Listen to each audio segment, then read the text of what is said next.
तो कुछ पत्रकार हम टीचरों को कहीं कह रहे हैं कि हम लोग के पास पता नहीं क्या बुद्धि वगैरह का, इतना पुलिस वाला क्यों आया। इससे पहले जब दरोगा का रिजल्ट हुआ था तो लगभग 20-25 जीप से वो लोग आए थे लोग, और पूरा ये स्टेज दरोगा से भर गया था। तो मोहल्ला वाले लोग डर गए कि लगता है खान सर के ऊपर छापा उपा पड़ गया है, इतना पुलिस वाला आया उठा ले जाएगा यहाँ पे। बाद में पता चला कि मिलने आया था यहाँ।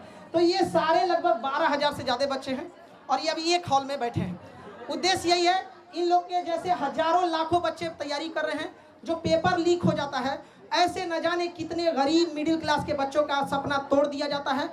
और शायद अगर ईमानदारी से परीक्षा नहीं होती तो यहाँ ये लोग नहीं बैठ पाते, केवल अमीर लोग बैठे रहते। लेकिन यहाँ कोई भी ऐसा नहीं होगा, सब मिडिल क्लास गरीब घर के बच्चे होंगे।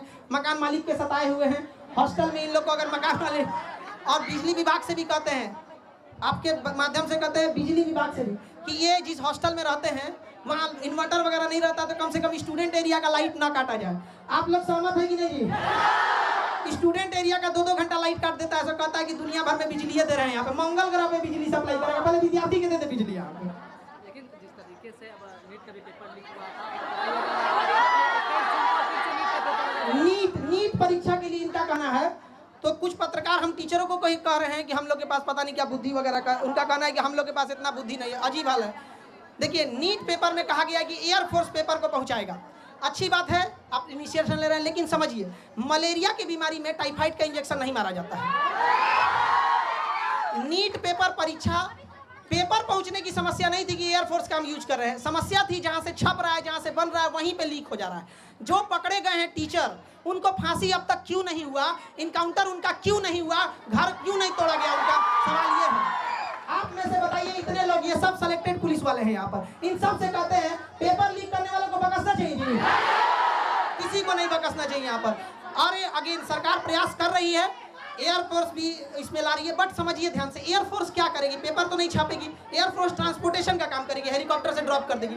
लेकिन जहां से छप रहा है उन बेईमानों को जब तक सजा नहीं देंगे, ऐसे ही गरीब घर के बच्चों का हक मारा जाएगा। और जब तक हम लोग हैं, हम लोग के पास एक ही शिकायत रहती है गवर्नमेंट से कि भैया पेपर तो ईमानदारी से ले लो यार, हम आपसे क्या मांग रहे हैं। ये बच्चे कुछ नहीं मांगते, ईमानदारी से पेपर मांगते हैं, अगर परीक्षा टाइम से हो। देखिए अभी एनटीए को गरिया रहे थे लोग, एनटीए का एक अफसर है, वो कह रहा है कि पेपर लीक नहीं हुआ है, कुछ क्वेश्चन बाहर आ गए हैं। ये अगर हॉस्पिटल में रहता तो कहता है मरीज मरा नहीं है, सांसें बंद हो गई हैं।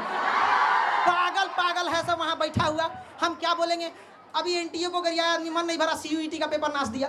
बताइए एक बच्चे के मनोबल पर कितना बुरा असर पड़ेगा, हम लोग परेशान हो जाते हैं। और पत्रकार में कुछ लोग कहते हैं कि हम लोग शिक्षक लोग को कुछ आता नहीं, पढ़ा के पसीना से कपड़ा भीग जाता है। यहाँ पे जितना पसीना ये लोग बहाते हैं, उतना साथ में हम लोग भी बहाते हैं। ये बैठ के पढ़ते हैं, हम लोग खड़ा होकर पढ़ाते हैं यहाँ पर। लेकिन अगर कोई पेपर लीक कर देता है ना, बताइए कैसे बर्दाश्त। ये एसी में रहने वाले को नहीं पता चलेगा कि इन बच्चों का पूरा चेहरा देखिए, पढ़ते पढ़ते